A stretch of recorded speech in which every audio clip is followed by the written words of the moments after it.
Hey, good morning, everybody. Thank you for tuning in to Gurpreet's job search Q&A. So this is a job search Q&A. Let me start off by saying the job market is hot, especially in Toronto. Toronto has become the next startup hub.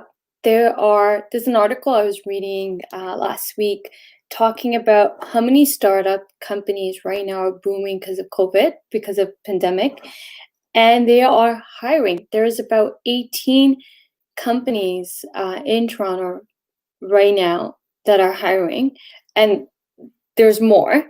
There's tons of companies that are hiring for tons of jobs. These are startups, techs. There is about 18 companies that they listed in the article, and the majority of them are IT jobs. There are also non-IT jobs as well.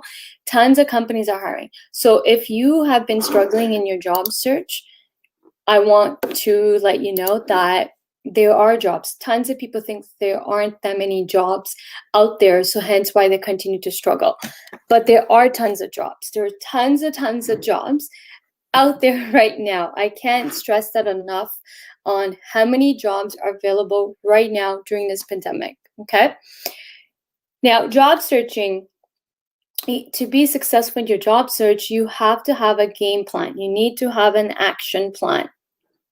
And that's where the biggest drawback I've been seeing in job search is tons of people are just applying to jobs without any thought process, no strategy put into place, don't have a strategy in their job search. You cannot be successful without a strategy. In order to be successful, we have to have strategies. In order to achieve our goals and our results, we need to have strategies. We need to execute our strategies. So job search is no different. You have to have a game plan. So today, I have a special guest. He is a recruiter. Me and Dean, his name is Dean. We've collaborated before to put a special program for IT professionals because there's tons of jobs in IT. Even now, during this pandemic, both in Canada and both in the US, there's tons of IT jobs. The market is never, ever been this hot for IT the way it is right now. So I'm bringing out a special guest, Dean, who's a recruiter in IT.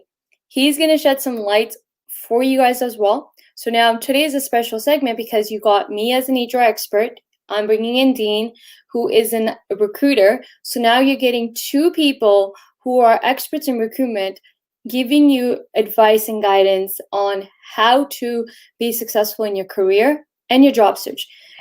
You guys don't have to struggle in your job search. You don't have to struggle. Your struggles can end today, this very moment. You can be in your dream job before the Christmas holidays, before the year end, but the choice is yours. You have to make that call. You have to make that choice. Don't sit there and keep struggling. And there's tons of jobs. So let me bring out Dean. Hey, Dean. Hey, how's it going? Gurpreet? Hi, everyone. Okay, so Dean, I was just talking about how many IT jobs are there right now, especially how many startups in IT are booming right now because of COVID. Yeah. I don't know if you read that article, but I was reading this article last week on how many companies, how many startups are booming, especially in Toronto, and they're hiring like there's no tomorrow. The article covered about 18, but they said there's more. Oh yeah, totally. I mean, I'm not sure if I read that article, but definitely there are a lot of opportunities out there, folks, especially in IT, because look, no matter what the environment is out there, and this is a major tip for all of you who are job seekers need to take note of is you got to take a look at where all the investments, where all the money is flowing in the economy, in the local economy, wherever you are. I know most of you are right here in Toronto, Canada, or North America. So you got to figure out, hey, where's all the money? Where's all the money flowing? Where's all the action, right? And that's where you need to be looking for opportunities. So when this whole thing happened in terms of COVID, yeah, definitely a lot of industries were affected by it, and a lot of industries were, impacted, right? Travel industry was unfortunately hit really hard. airline industry, a lot of restaurant industry, retail industry was all hit really bad. But there's a lot of industries that were doing really well, right? Because a lot of organizations would then taking on digital transformation projects and setting up an environment whereby their employees can work remotely. So a lot of investment was going into that side of things as well. So definitely a lot of opportunities out there, right? Definitely a lot of investments flowing out there. All of you as job seekers, your task is to figure out, hey, where's all the action? Where's all the money? Where are all the investments going? And how can I position myself within these industries and within these areas? For those of you within tech, that is looking for people with my skill set and with my ability. So definitely, Gurpreet, a lot of opportunities out there. Also, just like any given situation, new products are created, new services are created, new companies are born. Yeah. And that's what is happening right now. Pandemic is so much innovation is happening.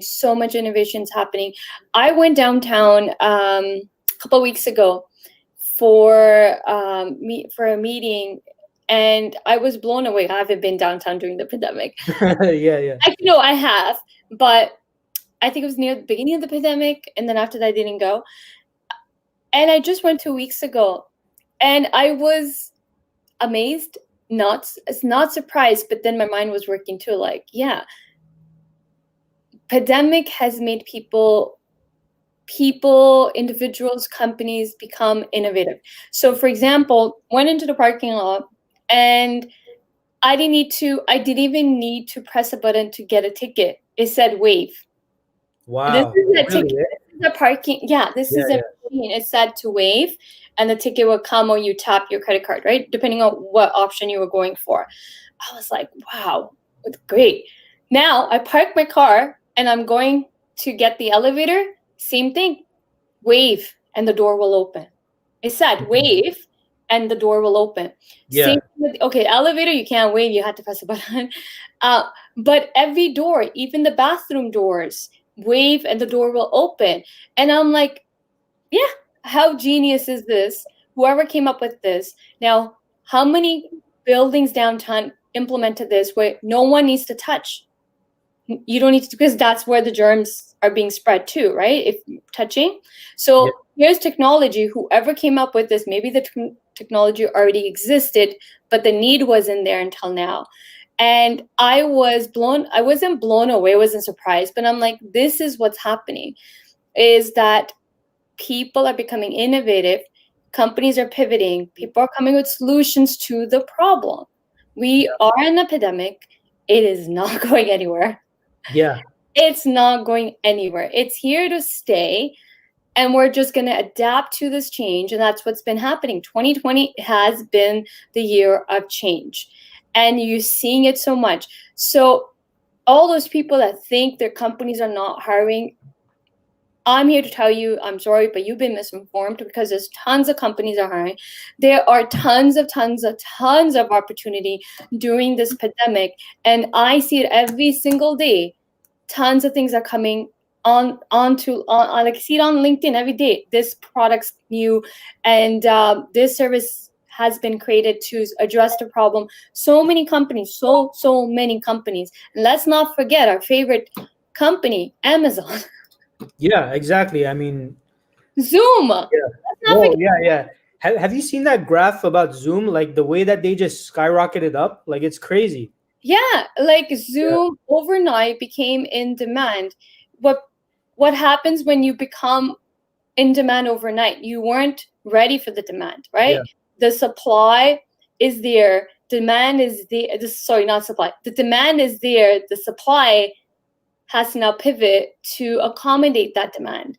And growing pains, right? When companies are growing, they have growth pains too. So it's exciting for a company to be growing, but it's also creating a lot of challenges because they weren't set up. They didn't have the infrastructure set up to keep up with the demand, right? They didn't anticipate this growth. No one anticipated pandemic. That's I'm going to say it's the beauty behind this pandemic.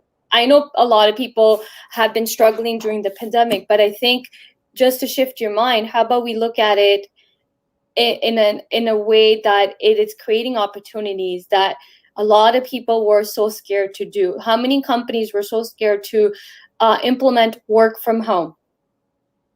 And it made companies now no choice, right? So with all these pandemic opportunities came new opportunities were created. So many new jobs were created.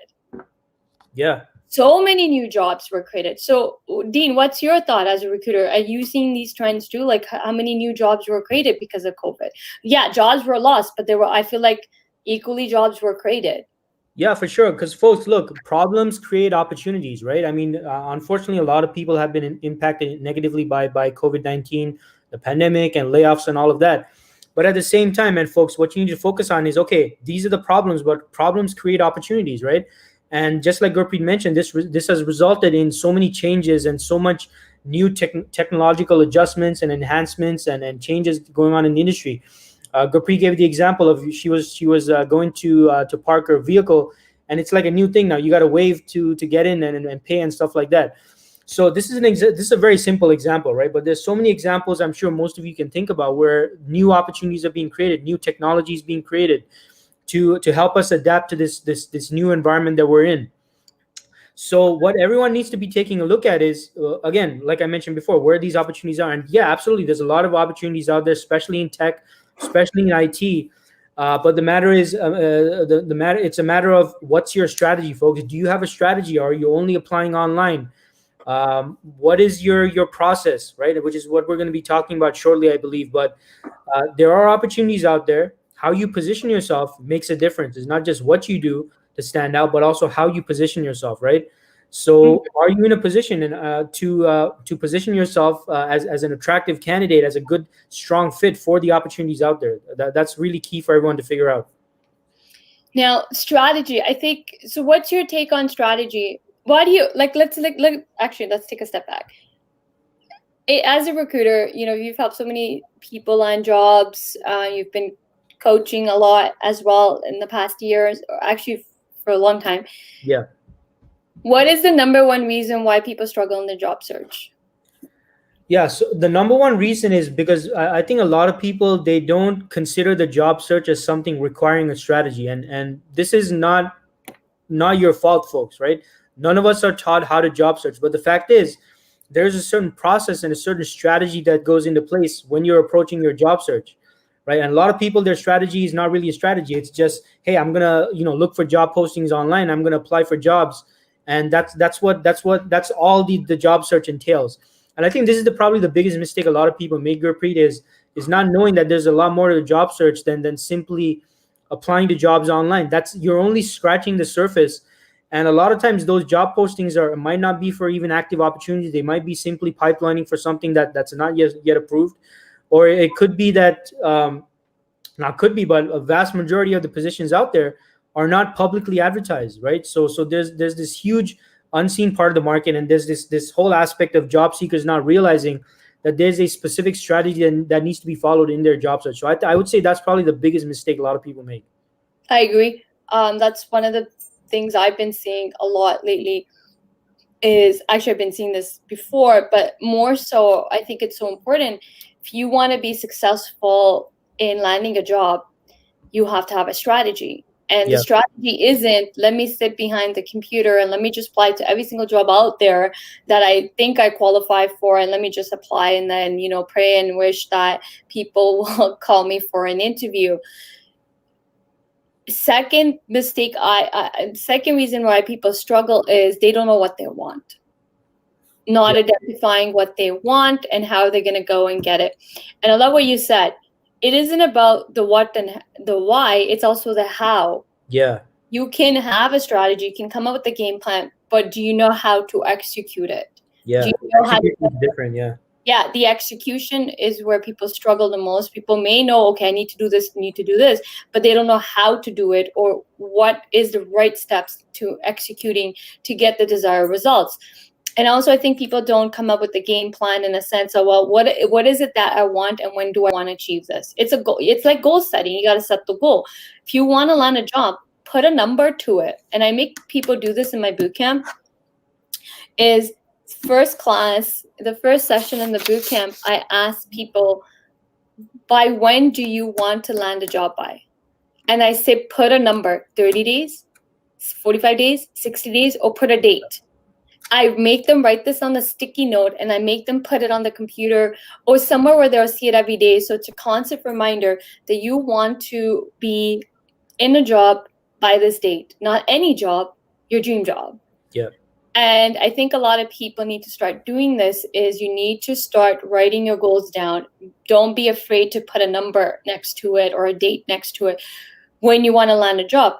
Because when you see it every single day, it's in your mind. It's subconsciously sitting in your mind, and you are going to start seeing results or start moving towards your goal. You got to keep reminding yourself, when do you want to land a job, and then how are you going to achieve that result? If you want to land a job, say in 30 days, how are you going to do it? How are you going to do it? And sadly, it isn't by sitting behind a computer and applying to job. It should be one avenue, but not the entire strategy. Yeah. Okay, so guys, we're also here to answer any questions you may have. Tell us what you're struggling with in your job search. How's your job search going? How long you've been looking for a job? What's your strategy? How many people have a job search strategy? If you do, when you are asking questions, please give us as many details as possible to have, and also let us know where you're tuning in from also, so we can properly assess if we're able to help you or not, because both of us have knowledge when it comes to hiring in Canada, US only. Both of us, I know I've never hired anybody outside of Canada and US. Dean, yourself? Yeah, I'm primarily North America. Yeah, Canada and US. Okay. So are those companies looking for entry level with no experience? I don't know, because I didn't go into details as much, but even if you don't have experience, doesn't mean you can't get a job. I think this is the number one misconception people have, is putting emphasis on experience, number of years experience. You have something to offer to a company, they will hire you. If you can make their pains go away, you can solve their problems, make their headaches go away, you will get hired. So it all comes down to how do you market yourself, how you position yourself, how you sell yourself to the organization. And definitely the fastest way to get results in your job search is by tapping into the hidden job market, where 80% of the jobs exist. Online by far will be the slowest results you will ever get. Hence why so many people are struggling every month, every day in their job search, is because you're solely relying on online job searching method. Dean? Yeah. And the other thing I wanted to add to that, Gurpreet, and I definitely agree with you, right, in terms of not depending solely on applying online. Shohang, don't assume that all companies are going to publicly advertise their open positions, right? So again, you have to think about, okay, how can I present myself as a great candidate, as a potential employee of this organization, and how can you approach this organization, or how can you get their attention, right? So are you posting stuff on LinkedIn? Are you building your brand? These are some other strategies you can use to attract attention as well, right? Attract inbound attention. So Shohang, you got to figure out, hey, how am I building my own brand to attract the attention of potential organizations that might interest me as well? So this is another avenue you can utilize as well. Okay. Hey, Gurpreet, how do you suggest new grads in data science tackle the job search? I think we cover this. You got to have a job search plan. What's your game plan? What type of job are you looking for? First steps in job searching is first identify your why. What is it that you want? Why do you want it? And then also look at the companies you want to work for, not companies per se by name, by what type of companies, what type of organization culture, what type of values should the company have, what type of manager you want to work for. And then you got to ask yourself, how am I going to get this job that I really want? First, identify your why. What is it that you really, really want? Then you can go put an action plan together. The action plan shouldn't just be, so a lot of people think job search is easy. It's actually not. A lot of people think that let me have a resume, let me have a cover letter, and then out I go and about, and then go online, sit on Indeed or LinkedIn and just start applying to jobs. But that's not a strategy. That's just a method of job searching. It's just a method that people use, but that's not a strategy. I think people don't understand when we're saying strategy, you got to sit there and put an action plan together. If I want to achieve this result, if I want to land a job in 30 days or 60 days, how am I going to do it? What is going to be my plan? What's my game plan? What strategies am I going to use? So strategy is also resume writing. You can't write a generic resume. And I see this all the time. People are just copy pasting resumes or just writing job description type of resumes and just think it's just going to work. It's not working. It's not, and definitely not working during this pandemic because there's tons of people looking for a job compared to jobs that are available. So game plan also comes together on how are you going to sell yourself? How are you going to market yourself so that you are seen as the ideal candidate for this role? Also, how are you? So one of the things we teach in our boot camp. So by the way, Dean and I have a boot camp. I have 2 boot camps. One of them I'm collaborating with Dean and it's for IT professionals. And the one I'm running solo is for non-IT professionals. And one of the things that works in the bootcamp, the reason why people who join the bootcamp get results and land jobs in 60 days or less is because we have a strategy, we have a game plan, and we teach and an execution plan. The biggest strategy, one of the biggest thing we teach in the job search in our bootcamp is how to develop leads for your job search. In sales is called lead generation method. So you cannot just have one way of generating leads for you, which you guys are doing. And this is why you're struggling so much is you only have one lead generator method for yourself in your job search. And that is, let me sit behind a computer and apply to jobs. Sadly, that's only 20% of available jobs. 80% of available jobs are in the hidden job market. The word hidden means these are not positions that are posted anywhere. But they exist. They exist in many forms and shapes.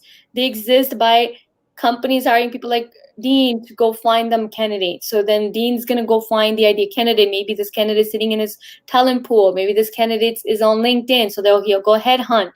I do the same thing. I go headhunting for the candidates. I'm not posting the position. I'm going to go find the candidate. This can be by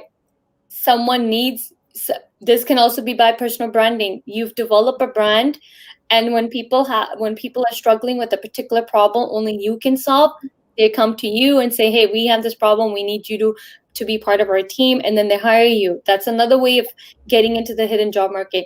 There are tons of strategies to execute to tap into the hidden job market, and we call this the job lead generation. Like I just made the name up, but I call it the lead generator. But in terms of job search, you're creating leads for your job search, which it's a funnel, right? The more avenues you have coming into your funnel for your job search, the more chances you have in going on interviews and landing that job within 30 or 60 days. You rely on one method, and which is by far a lot of people fail. Yeah, and by far is the worst method to use right now during this pandemic. You got to shift, just like companies pivoted and shifted during the pandemic. You need to shift to your job search method. And this is why so many people are failing and struggling in the job search every single day in this pandemic is people think it's okay to sit behind the computer and apply to jobs. Even though it wasn't a good method before pandemic, but people were still landing jobs, getting interviews, but it was still taking a lot of people 6 months to land a job. It's definitely one of the worst methods to use right now during this pandemic is to sit behind the computer and apply to jobs online, because tons of people are doing the same thing, but only 5%. You have 5% chance of landing an interview this way, and only 10 people out of the 500 plus applicants are going to get the call for the interview. So do the math. Dean? Yeah. And the other thing I wanted to note, for Daphne, which is a great question, because I get asked this all the time as well from new graduates, right? So what everyone needs to remember, whether you're a new graduate or whatever career level you're at, companies and organizations hire, like they actually want to go out and hire people for one reason and one reason only, right? And Gurpreet has already kind of touched on it, but it's because they have a problem, right? The only reason why organizations wanna recruit, they want to hire someone, is because they have a problem, and that problem is significant enough that they're willing to invest money in someone who can come on and solve that problem. And the size of that problem, the cost of that problem to the organization is much higher than whatever salary they're looking to offer for this person. Otherwise, they wouldn't hire you, right? So the problem is up here. How much they're looking to invest in someone, maybe up here or something. So what you need to do, Daphne, is figure out what kind of problems do you solve, right? So you mentioned you're a new graduate in data science. Okay, fair enough. But put the focus on what kind of problems you can solve. Don't put the focus on the fact that you're a new graduate, or for those of you who are senior, oh, I'm a senior level person, I'm a mid-level person. Yeah, I mean, as you move up your career, that might matter, but the focus should not be on whether you're entry level or junior or mid level or senior level. What you need to be speaking about and how you need to position yourself is, hey, these are the kind of problems that I can solve, and this is the kind of value I can bring to your organization. So make that mental shift and actually take a sheet of paper and write down, Daphne, all the kind of what data science problems can you solve. That's a great starting point for you to on how you can position yourself as well. Hi, you told so I guess talking about strategy, please explain about it more.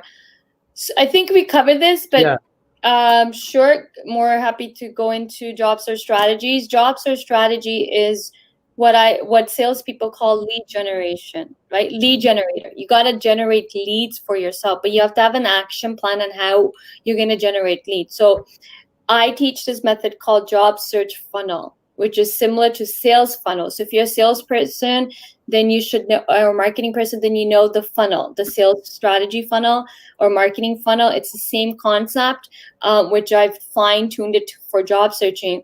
You have to create a funnel for yourself. And one of the first method in the funnel, step one in the funnel, is creating awareness. You got to create awareness that you exist. Also, you need to be aware, where are your ideal? So in sales, it's called, where are your ideal clients? For job search, for you, it's called, where are your ideal jobs? Where do you want to work, right? Where are these people that are looking for you? Your set skills, your brain, your uniqueness is the ability to solve those problems, right? So you got to ask yourself, who needs you? Who needs you? Who right now needs you to solve their problem? Identify who needs you, identify their pain points. What problems are they struggling? There's tons of problems right now because of the pandemic. There's tons of problems, right? Who needs you? What are their problems that you can solve? You need to identify this. This is what we mean by strategy and strategic. You have to have a strategic approach to landing the job you want. And if you don't have a strategic approach in your job search strategy, sadly, you're going to end up in low-paying job. You're going to end up in a toxic work environment. You're also going to end up in a role that you probably don't even want. I've seen this happen so many times over and over because there was no game plan. There was no strategy. There was no strategic plan behind it. There was no strategic thinking happening behind why you wanted something. Yes, we all want a job because livelihood depends on it. But this is your career. You should own your career. Identify all the time. You should be strategizing your next move and where you want to go. So be strategic in your job search as well. Where do you want to go? Where do you want to be? But who needs you? First, identify who needs you. Identify who needs you and what are their challenges right now that you can solve. What are their pain points that you can solve? Because you cannot go into a company and say, I'm the solution to your problem if you don't know what problems you're struggling with. And then how can you be the solution to their problem? You don't even know what problems they're struggling with, and you don't even know if you can solve their problems. So lead generation is one step in creating a lead generation generator is the job search funnel. Step one, create awareness. You need to create awareness. You need to be aware of who needs you. And then you go after those people that need you because you got to be constantly in these people's faces, these organizations' faces. Personal branding is another way to create awareness that you exist. If nobody knows you exist, nobody knows you exist, how is someone going to find you? Yeah. Tons of you guys are on LinkedIn, but how many people are finding you on LinkedIn? How many companies are approaching you and say, hey, we have a job opportunity for you. We need somebody like your experience is great, and we need someone like you. How are you being discovered? Networking is another way to create awareness that you exist, but sadly, people don't know how to network. Just every day I get messages from people, strangers, I don't know these people. Every day people want to connect because I'm in HR, same with Dean as a recruiter, so tons of people are connecting, then send a generic message with their resume. I am not your keeper for your job search. I am not going to send you job postings because someone in my network is hiring. I have close to 30,000 people as my connections. I am not your personal secretary. Stop treating people in your connection like they're your personal assistants or they're your personal secretary. And this is where job seekers are failing so much, is you're treating people in your connections like they're your assistants. If you know somebody who's hiring in your network, please let me know. Why would someone remember you, first of all? If you don't know this person personally, they don't know you personally, why would they remember you out of, like, for example, for me, why would I remember you out of the 30 plus connections I have when I know someone's hiring?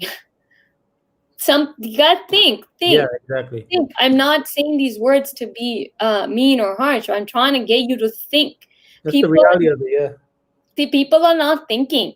Every day you're struggling in your job search, but you're not even taking a moment to sit there and think. When you before you message somebody, sit there and think. Why should someone reply back to me? What should your message be to them? Your message shouldn't be, I'm looking for a job. Why do they care you're looking for a job? It's a pandemic. Everybody got tons of problems going on, okay? Mental health. A lot of people. Yeah. Mental health is a big concern right now. A lot of people are juggling a lot of things. People have kids at home. There's so much going on right now. Why should someone message you back? Why should someone reply back? Why should someone read your message? You gotta have strategy and game plan. This is what we mean by strategy is everything you do, you should have a game plan and a strategy. Without that, you will not be successful. And this is why you continue to fail in your job search. This is why you are struggling every single day in your job search. You don't have a game plan. You don't have a strategy on how to message people. You don't even know how to network. You think networking is about asking for informational interviews. Just today, before I went on this live, I had someone message me, they want to jump on a Zoom call and do an information interview. Why? How does this benefit me? Exactly, yeah. It benefits you, I get it. But how does it benefit me? My time's precious too. Time is money.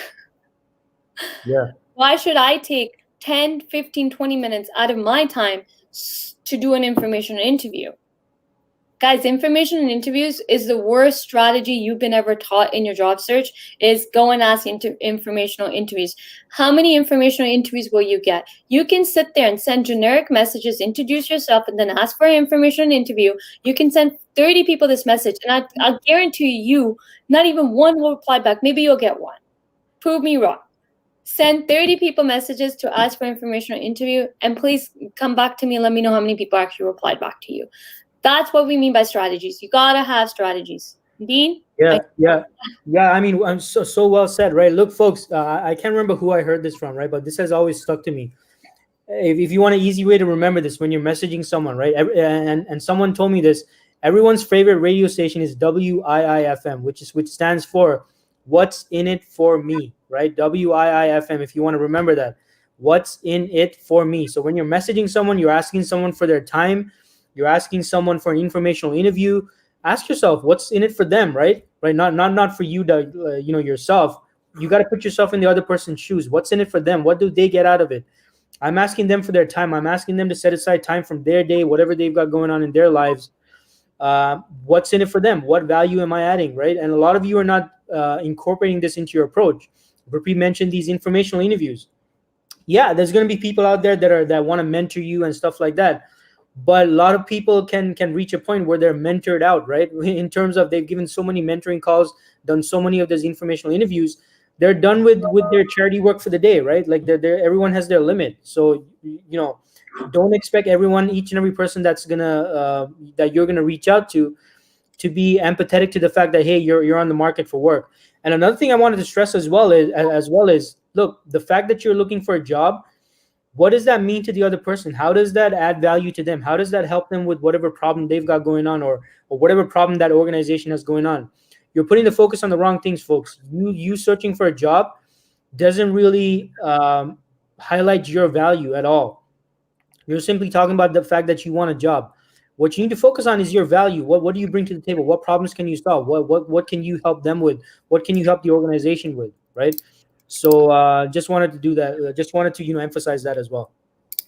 Okay, next question. Also, guys, we have a program, Bootcamp Land a Dream Job. It's the last one for this year, 2020. You can end your job search struggles. You can be in your dream job before the holidays, before Christmas, before New Year's, and we can make it happen. That's what we've been doing. I've been doing this been running my bootcamp program for almost 2 years. Every month I run it. November is the last batch that's running for this year. This is your last opportunity to end your struggles in your job search, be in your dream job that pays you amazing money. And that's one of the things I'm known for is I help people land not just any job. I help you land your dream job and also get you to make more money. Everybody that's entered into this bootcamp has always landed their dream job and making great money, because it's all about strategy. It's all about how you position yourself, how you sell yourself, how you market yourself. This is a complete job search program. Also comes with sales techniques. We teach you sales techniques. We teach you how to brand yourself. We teach you how to navigate the powerful tool LinkedIn. It's just not have a profile. We teach you so many methods and strategies and execution, actually how to execute everything we teach you. It's a 6 weeks program, 12 live classes, so 2 per week. Starts this Wednesday. Okay, tons of people are rolling in this program. So we only work with, it's a group program, but we only work with small number of amount of people. So here's your last chance. This is your last chance before the year end to be in your dream job. You don't have to keep struggling. You don't have to struggle for 6 months. You don't have to struggle for a year. You don't even need to struggle for 3 to 5 months. You could be in your dream job 30 days or 60 days, 60 days or less. I've helped people during this pandemic get jobs even in 30 days or 45 days. Doesn't matter. Even newcomers have landed jobs through this program. 6-figure jobs. Yeah. It's not about a Canadian experience. It's not even about experience. It all comes down to having a strategy, a strategic approach to getting what you want. But the choice is yours. Okay, let's move on to next question. Can you please give some example of strategies? We already talked about this. Developing your personal brand goes a long way for your job search. Being presentable, okay. So great, yes. Personal branding isn't just about how you present yourself or how you articulate, how you present your skills. So I want to shed some light on here. I don't know who this person is, but a lot of people don't even know what we mean by personal branding. Personal branding isn't about your skills. It isn't about how you present yourself. It's actually what you can do for somebody. It's the value you bring to the table. Personal branding is also you as an individual. What are your beliefs? What do you stand for? And how do you make an impact? How do you make an impact? So what do I mean by making an impact? So here, like I'm going to use this live segment as an example. Here, me and Dean, we are making an impact in your life right now. We are sharing advice. We're sharing techniques that we have mastered and things that we teach to so many individuals. We are experts in our own fields, sharing knowledge, adding value to you guys, right? And what's going to happen out of this is people are going to buy from us. That's the game plan, right? So we also, we want to help people, but we'll also have an end game plan is to get people to buy our services. There's no shame in the game, okay? So we're just being black and white. That's the whole purpose. Anybody that goes live is also building their brand. They're creating awareness that they exist. We're creating awareness to you guys that we exist. Here's what we can do for you. But we're sharing so much relevant information during this session. but we also stand for something. I stand for something, Dean stands for something. That's what personal branding is. It's you as an individual. You already have a brand. Like, think of how people know you, your friends, what are the things they say about you, right? That's a brand. But we want to take that brand to a next level where so many people become aware of you outside of your family and friends, outside of your co-workers. And this is where the magic happens. Magic happens when people get to become aware of you. People are messaging you. People can be asking you to be a guest speaker at their event. They can ask, hey, we need your help on this. So many doors are waiting to open for you for personal branding. Personal branding will open so many doors for you, but that will not happen by just staying mute. It's not going to happen by just having a LinkedIn profile. And that's the biggest misconception people think with branding is, let me have a profile. LinkedIn profile means nothing if you're not every day doing something on LinkedIn to create an awareness about you. You got to build your brand. One of the fastest ways to grow in your career and start making more money is developing your personal brand, you as an individual. You are tuned into this LinkedIn Live on my platform because you follow me. You read my posts. That's me building my brand. That's me building awareness that I exist. People message me every day. You wouldn't message me for advice. You wouldn't be here today if I wasn't adding value to you. Dean? Yeah, I mean, not much to add there, Gurpreet. Totally agree with what you're saying. And look, I mean, building that brand, building that awareness, it's a long-term play, folks. A lot of you, like when we talk about branding and stuff, you think, okay, yeah, I'm just gonna do a couple of posts, it's gonna go viral, and that's it. You never have to do branding again. No, it's a long-term approach. It's something you need to carry out. It needs to be done over a period of time. Okay. Can I get a job in tech for marketing and sales coming from a background in health science? Well, I don't know what health science background, I'm assuming you mean that you have marketing and sales in health and science. Sure, you can get a job in tech. Selling is selling. Marketing and selling is selling, right? Also, there's tech companies that are in the health science. They probably came up with there's an app to do something to do with medical. There's also tech startups that target health science, right? So it's all about positioning. A lot of people think that if you're stuck in one industry that you can transfer to a different industry and use your skills. Like, to me, marketing and sales is sales. HR is HR, regardless of what company experience I've worked in. And I've worked for various different industry backgrounds because I wanted that, right? So one, good for you to want to make a move. Second, I would say here's the question you have to ask yourself. Why are you willing to make that shift from health science to tech? What fascinates you about tech? Are you even passionate about technology, right? So first, identify your why. Why would you want to move to tech? Are you passionate? What's the passion behind it? And then how can you help these companies in marketing and sales?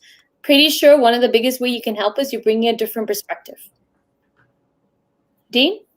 Yeah, no, I mean, nothing much to add to that, Gurpreet. I think you pretty much covered that one.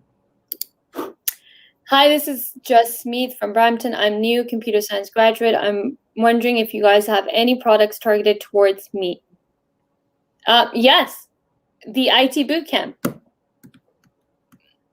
So our program isn't targeting one particular type of individuals. It's for all career levels, yeah. Yeah, it's for all career levels. The strategies we teach work for regardless of what industry you're in, what background you're in, what level you're in. 0 experience, 10 years experience, 20 years experience. It doesn't matter because strategies work for every level. And for me, I would say is that being a new grad is a piece of advice I would give you is before you begin your job search strategy, take a moment and reflect on when your entire program, when you were in computer science, what was something that you really loved? What was something that came naturally to you? Because computer science is still a big, massive field. Identify 1 or 2 niches that you would love to get into. So niches, we all talk about niche. A lot of people talk about niche. You should start thinking about a niche. Everyone should kind of start thinking about niche and go after that niche. You will have more success when you narrow down your job search to a niche, particular niche that you would want to be in and you want to be known for that. You have more success in landing a job faster than just kind of going for the massive. Again, that's just a piece of advice, up to you to take it. But I would start looking at what is something that you really, really enjoyed in your studies. Dean? No, I mean, I think you pretty much covered that. But yeah, Jasmine, the program that we're myself and Gurpreet is collaborating on, is for all career levels, right? So you're most welcome to reach out to us for more information. We're happy to provide you with information about it. Anything for civil engineer? I'm not sure what the question is. If you're asking about job, is there any jobs in civil engineer? I'm going to say this. There's always a job waiting for you, but you got to create the demand. Even if there's not a job, just because you don't see a position doesn't mean the job doesn't exist. You can also create a demand for yourself, and that's where the power of personal branding comes in, is that when you create awareness that you exist, you can also create opportunities for yourself. You can also create a demand for yourself. People will start coming to you, and then the jobs start coming in. So hence strategy. Hence, don't just rely on applying to jobs online. Just because you do not see a job posting doesn't mean the jobs are not available, doesn't mean the jobs don't exist. Keep this number in mind. Write this down. 80% of all available jobs are in the hidden job market. Only 20% is what you see. Job postings that you're seeing, that only makes up 20% of available jobs. 80% of available jobs are all in the hidden job market. Hidden job market, guys. That's a big number. Chase the bigger number and lower the amount of time you're spending. So one of the biggest here's another job search strategy tip. Do the 80-20 rule. Focus, 80% of your time should be focused on the hidden job market. Only 20% of your time should be allocated to online job searching. 80-20. Follow the 80-20 rule. Dean? Yeah, and just to add from a recruiter's perspective, right, folks? Like, even as a recruiter, posting jobs online would be like one of the last things and one of the final last ditch effort things that I would probably do as a recruiter, because the more publicly accessible and available a posting is, the lower the quality of matching talent, right? And when I say lower quality, I don't mean that in a disrespectful way. What I mean is, the lower the chances that all the applications are going to be the perfect or close fit to the position that's actually being posted, right? So even in recruitment, from the recruitment side, posting job is like one of the last things that recruiters utilize, and it's usually because they happen to have a subscription to some job board, and the manager is saying, yeah, it's just sitting there, we're not using these postings, make sure you guys use the postings. So it's only one of the last methods that used by recruiters is actually posting stuff, and one of the least desirable methods that recruiters use as well. So and this is why, to back up what Gurpreet is saying, this is why a majority of positions are simply on the hidden job market, not publicly posted. These are based on your network, your ability to build your brand, and be in contact with the right people. Okay, next question. Does it always have to be what's in for you or someone else? I'll be upfront, helping others. You never know when they can help you, and trust me, I've proven it works. Great, Norman. I know someone's gonna say this. Guys, let's stop this. Let's help everybody. Great. Everybody loves helping people. But we also are human beings in the end of the day. We also have a lot on our plates.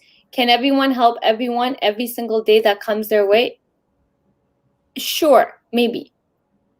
But when you're on a platform like LinkedIn, where especially like people like myself, Dean, where our inboxes are filled, HR and recruiters are probably getting tons of messages. When people are getting tons of messages in their inbox and all the messages read the same way, help me, I'm looking for a job.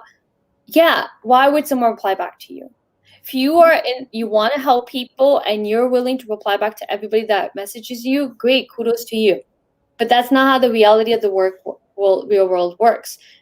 5% people probably reply back to you.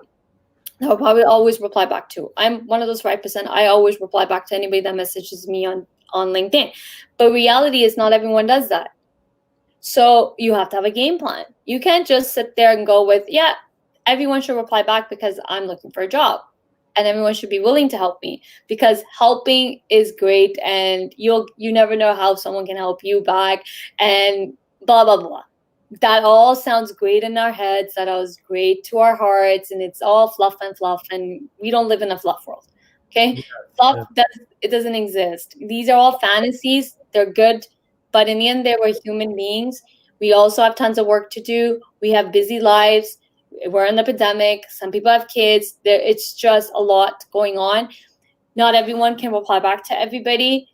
And honestly, if you want to talk on a human level, how about you first learn to connect with somebody on a human level? Why should your first message be about helping you? How about you extend a helping hand to them? How about you get to know what they're going through during this pandemic? How about we bring it? You really want to connect with somebody and you really want someone to help you, first you have to learn to help others as well. You also have to learn how to connect with people. We are human beings and we all connect on a human level. We all crave connection, and the connection needs to be genuine. And there's nothing genuine when you want something. That's my 2 cents. Take it or leave it. Yeah. So Norman and Norman, I get where you're coming from, and it's great if that's the way the world works for the most part, right? And maybe here and there you can get some people to help you, but for the most part, I personally always operate with the principle that people are most interested in themselves and what you can do to help them, right? And so even as a recruiter, when I'm reaching out to people, I'm not talking about, oh, I need this, I need to present this kind of candidate, this and that, and that kind of stuff. No, how I'm going to present myself is that I have an opportunity that will be of interest to them and their career.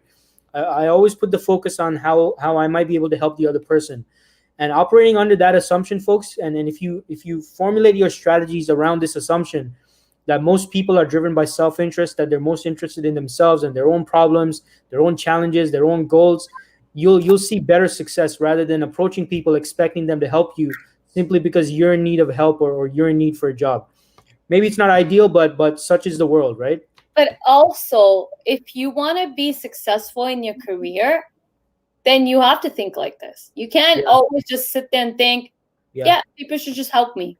Yeah, exactly. Because helping is caring, and we are making a better world when we help one another. That's not how the real world works. But that shouldn't be how you think. And that thinking will be your biggest drawback in your career if you do not learn to step out of this and come up with strategies. It's really easy to sit there and say, okay, people should help because, we should be helping one another. And why not help? Because you don't know when and how someone can help you, right? Great. That's all great and fine and dandy. But honestly, here's what I'm going to say, and I'm not trying to say this in a harsh way, but the reality is that's what people who are not willing to get out of comfort zone say to themselves to make themselves feel better. If you want to grow and you want to have a successful career, you have to be smart. You have to have a game plan. You have to have a strategy.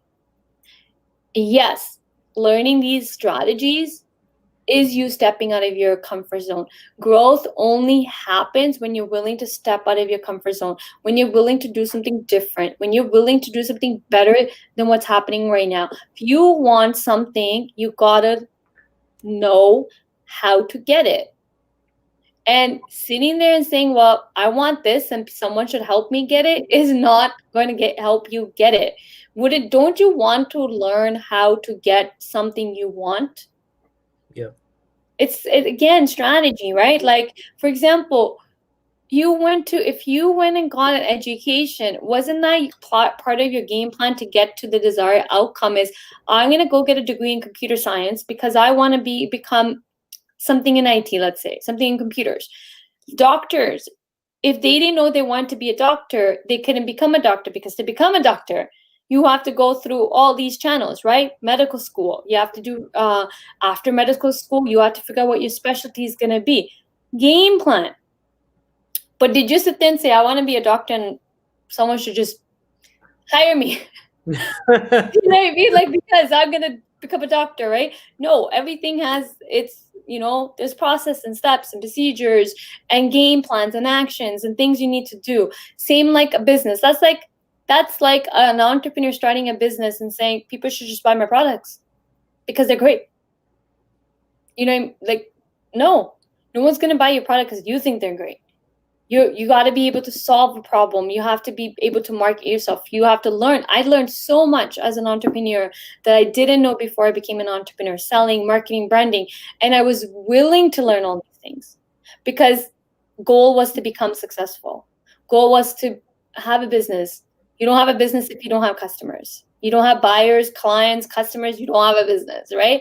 But if I was so stubborn to sit there and be like, no, people should just buy from me because I'm great at what I do, I would never be here today. I wouldn't be in front of you guys. But that's a poor way of thinking. So change your thinking. Don't sit there. And this is the biggest mistake job seekers make is, well, people should be willing to help me for free. Everyone should help me because I am looking for a job. You're doing a good deed. Let's stop making people feel guilty if they don't help you, or let's stop making people feel guilty because they're charged for their services. Because yes, we charge. We charge. We are here. We charge for our services. Yes, we do these lives for free. This is how you can get help. But you should be willing to pay for help too. If you want someone's help that charges, be willing to pay for it. If you're not willing to pay for it, then don't reach out to them. And don't use that excuse that you didn't know. Read the LinkedIn profile. You'll know. Nobody becomes a job search coach or career coach for free unless they work in the employment center. But that's still not free because they're getting paid to do it. Dean? No, nothing to add. I think you covered that real well. Can I get a job in project management? I do not have any past experience, but I'm done with the CAPM, certified. What kind of project management is this? Yeah, so Harmanjot, like I'm not sure. I'm assuming you might be an ITPM. I'm not sure, but look, folks, and this is not just for you, Harmanjot, but for anyone out there, right? Whenever you guys are asking yourselves these kind of questions, right? Hey, can I get into such and such position with such and such certification? Ask yourself, is there someone else out there with this certification who has been able to land themselves employment? If yes, chances are you yourself can do that as well, right? And maybe some more context might be required for this Harmanjot because I'm not sure what exactly your challenge is. But you can get into project management. I'm not sure if you have previous experience as a PM. So maybe provide some more context. But you need to evaluate what are the requirements for this career I'm trying to get into. And based on that, that's how you got to position yourself. So obviously you've taken the first step in getting the CAPM. So again, I probably need more context, but hopefully that kind of helps you.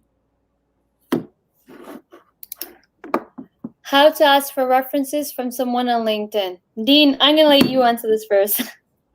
Yeah. So firstly, Heli, when you say ask for references from someone on LinkedIn, I'm assuming you're asking, how do I get someone to refer me for a position, right? So we've already kind of covered this, Heli. What you got to think about is what's in it for that person, and have you built the kind of trust that allows that person to confidently feel like they can connect you with or refer you to someone in their department or their division or their team and things like that. So build the relationship first, folks. You can't. A lot of people make this mistake in reaching out to people that they just connected with, asking them for a referral or a reference and stuff like that, and you haven't really done anything to add to your credibility. Now, maybe this is for a position that's right now being advertised, and you want to make sure that you're able to get in front of that position or get presented for that position as soon as possible. Well, which is fine, but how is your messaging? How are you really messaging? How are you positioning yourself? Is your message something generic? Like, are you simply saying, hey, my name is, so-and-so. I'm a software developer with 5 years of experience. I'm interested in working for, your company for the software developer role. Can you please refer me? Guess what? That's not going to capture anyone's attention, folks, right? That's the reality. And most of the messages I've received as a recruiter, and I'm sure Gurpreet receives these messages as well, very generic. Like, it doesn't make me feel like, okay, this is a credible person. They know their stuff. Nothing about the message captures my attention. Nothing about it is compelling. Why would I refer this person to this position, and why would I do that with confidence that this complete stranger is not going to embarrass me or be questionable or not even know their stuff? How can you help folks? You got to think about, how can I make this person feel more confident in referring me for these positions? And secondly is, have I built that trust? Have I built that credibility? If you're not doing that, this is why a lot of you do not get any responses for your messages, and this is why a lot of people will not want to refer you, right? Because you just have not created a compelling message, and you haven't positioned yourself as someone credible either. Just great advice, Dean. And just to add on, why should someone give you a reference? Why are we asking for references through LinkedIn? Do you know this person? Have you built have you built a relationship with this person? Don't ask for references. This is the biggest mistake people make on LinkedIn, is you are reaching out to people for them to refer you to a position because you've seen that the company is hiring, and now you want references because internal references work. But why should someone refer you if they don't know you? Because when someone's going to refer you, they're putting their name on it, right? I'm not referring people I don't know, because again, my name's going to be attached to it. I don't know you. What if you don't show up to the interview? What if you're not a good candidate? Maybe you do something unethical. Then what's going to happen is that company's never going to take anybody that I refer. So my future references are going to get tanked, right? So you got to think like this. Why should someone refer you? Do you have a relationship with them? The key to networking is build your relationships. This is where people are failing every single day on LinkedIn and any other networking platforms, is that people are failing to build relationships. You have to focus on building relationships. Building relationships will take you far, far greater than just today for looking for a job. It can open future opportunities for you. Relationships will go a long way than short term. What are the interview skills that interns should have during interviews? I'm having a hard time during interviews as the market is super competitive. I don't know what your interview skills look like, but here's what I see when I'm interviewing candidates. 99% of candidates, and this has nothing to do with students, I've seen senior level executives tank interviews because people don't know how to interview. 99% of people focus solely on what they think the interview wants to hear. They only answer based on what they think the answer should be, other than them answering the question based on their experience. Interview is all about getting to know you. It's conversations. Don't go into the interview with the mindset that you want to wow and impress these people. Go in the interview to have conversations. Go into the interview to build a relationship with the person that's interviewing you. The biggest thing I see people missing out on interviews is not building those relationships. Don't be fake. Also prep. How many people do not prep? It's amazing how many people do not prep for interviews. Do your homework, do your research on the company, do the research on who's interviewing you. Know the role inside out, the position you're being interviewed for, know that position inside out. All the questions are going to come based on that role. Also, know your experience, your school. There's such thing as Google interview questions and answer those. Don't answer them based on what Google's telling you how to answer them, because you don't want to sound robotic. But what you want to do is be genuine, be real, be authentic. This is where 99% of people miss the mark in interviews, is they're being somebody they're not. They're being robotic. You're answering question because Google told you to answer it this way. It's the worst way to answer interview questions. You gotta be yourself, and you can not be yourself if you're trying too hard to impress somebody, trying to be somebody you're not. And also know yourself inside out. Prep. Videotape your answers. Videotape. Everybody has this piece of technology in our hands. Use it. Another way to be strategic in your job search is use the tools that are available to you. One of them is this little gadget that we all have. This little gadget has video recording capabilities. Use it. Record yourself answering interview questions, possible interview questions, job-related interview questions, culture-related, leadership-related, conflict-related. There's tons of categories that you're going to be assessed in the interview because people are looking to hire the right fit, not someone who can. People don't hire just someone who can do the job, but also someone who's going to mesh in with the company's culture, company's values, the department people. Do your homework and videotape your answers and record them, play it back to yourself, and ask yourself, how can you answer this question better, where you're also being real and not sound like a robot? Dean, any tips and advice on interviews?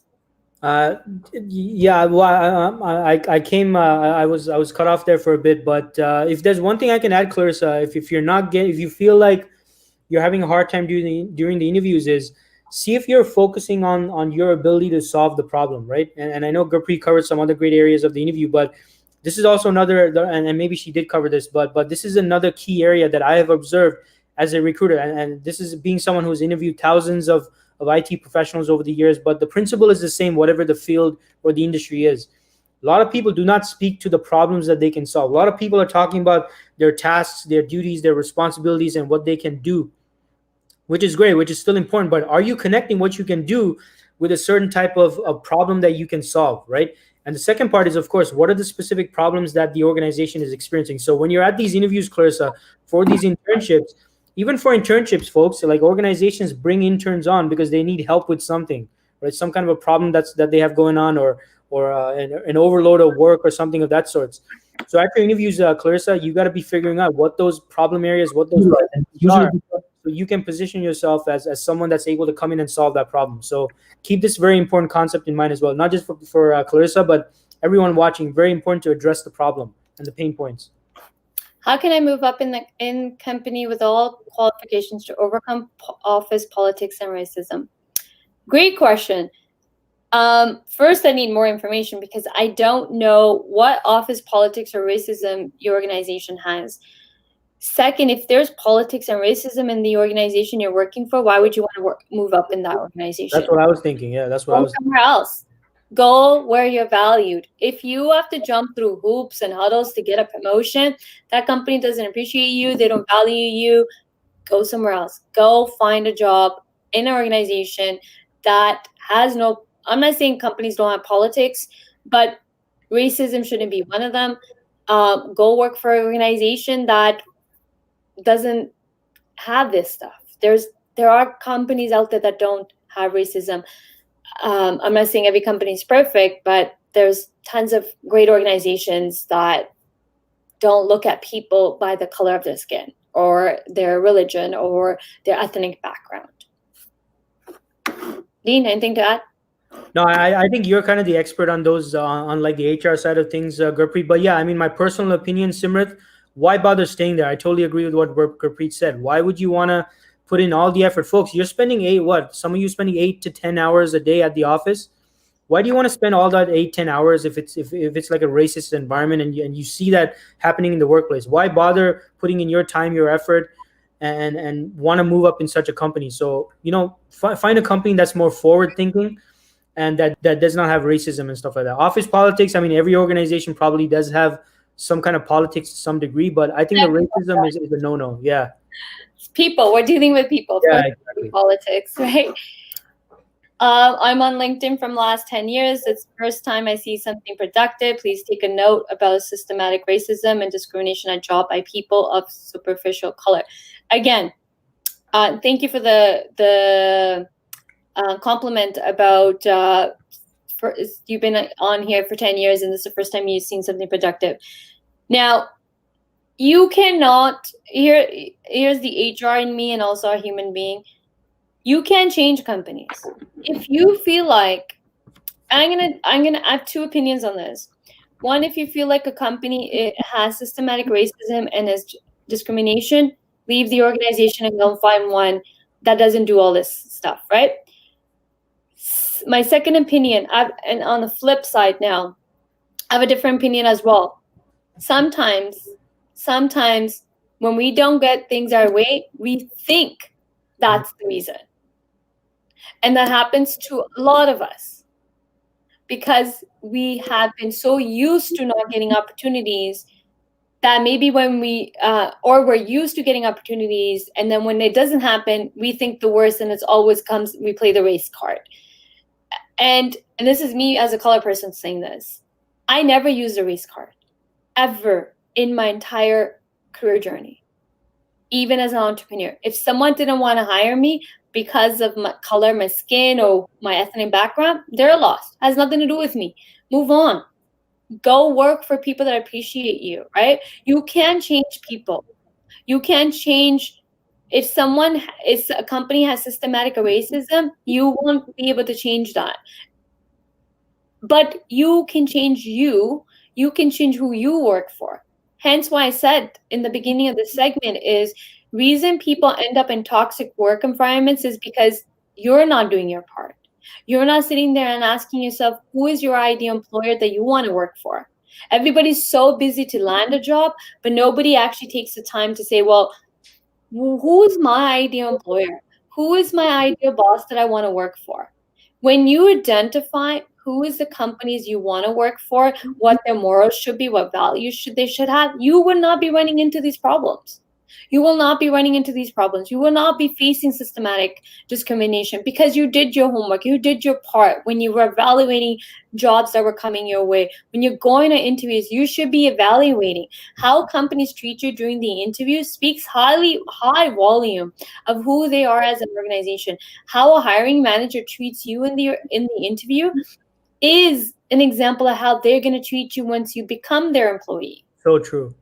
But people overlook this part because you're so desperate to get a job. Stop being desperate when you need a job. Be strategic. I can't stress this enough. I see so many people landing jobs because they're desperate and not doing their part, and then end up working under toxic managers or working for shitty companies, pardon my language. But you had a part in it too. Interviews are two-way streets. Job search is a two-way street. When you're searching for a job, get clear on what you want. Don't take a job that you don't want. Don't work for asshole companies, pardon my language. Don't work for shitty bosses because you need a job. It's not worth it. Focus your energy on what you want, and let's not focus on what you don't want. If you don't want to work for racist companies, say bye-bye. You know, the power is in your hand. You are in control. You are fully capable of getting what you want, but you got to believe in it first. We don't live in a perfect world. Doesn't matter what country you live in. Racism is going to exist. Discrimination is going to exist. That's the reality of human beings. We are not perfect, but this stuff will always exist. But you have a choice. If I played the race card every time I didn't get a job opportunity, I wouldn't be where I am today. You got to learn to move on. No one's perfect. No company's perfect. But there is a company out there that is perfect for you. There is a boss out there that's perfect for you. And none of this stuff will ever matter. So move on. Start being strategic, people. Dean, anything you want to add there? Yeah, I mean, the only other thing I would add. You're a recruiter. Have you seen racism?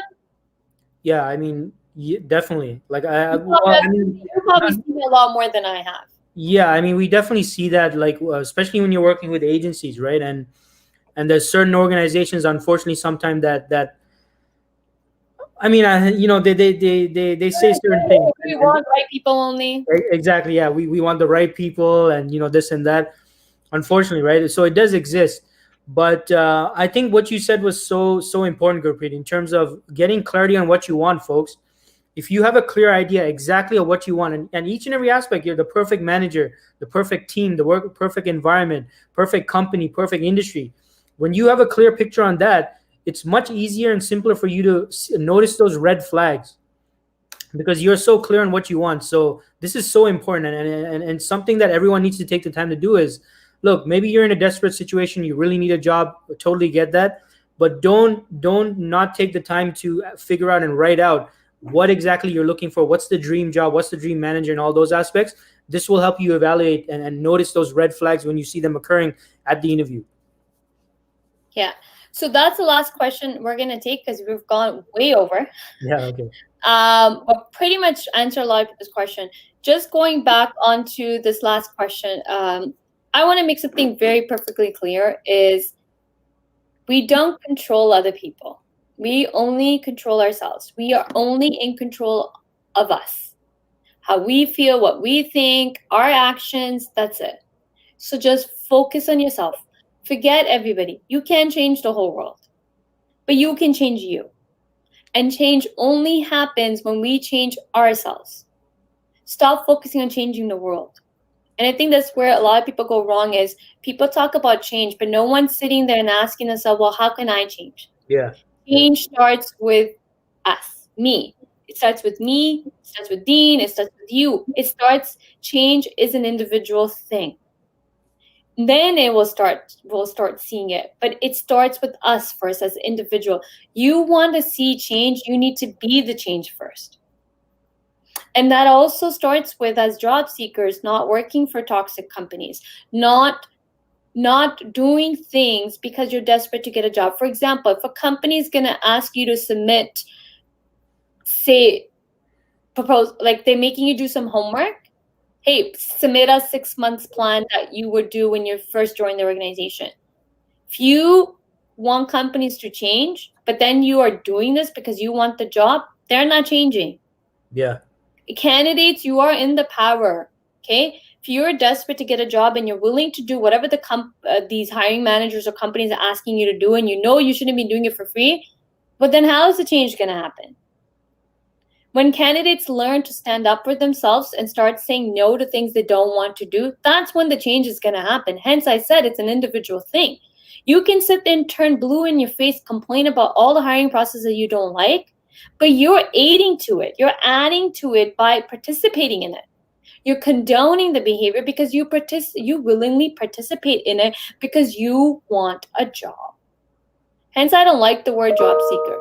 You don't need to be desperate to get a job. You should want your dream job with the dream company and dream employer and a dream manager. There are great companies out there that treat candidates like amazing. Go work for them. Everybody else you should be saying no to. You should not do things that do not align with what you believe in. You are an individual thing. So you want change, start changing yourself. Start saying no to things that don't matter to you. Start saying no to companies who treat you like shit. Pardon my language. There's tons of companies that treat people like shit. And I've heard a lot of horror stories. And the only way these companies are going to change is if people start standing up for themselves. Stand up for yourself, do what you believe in, and don't ever let someone tell you otherwise. And lastly, don't be so desperate to get a job that you're willing to do anything to get it. And that's when you end up in toxic work environments.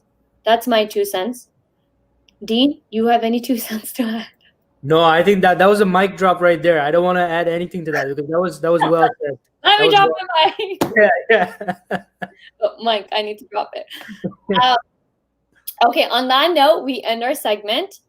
But before we end our segment, we would like to talk about a boot camp. We have one just for IT professionals as well, which is Dean going to be running that one.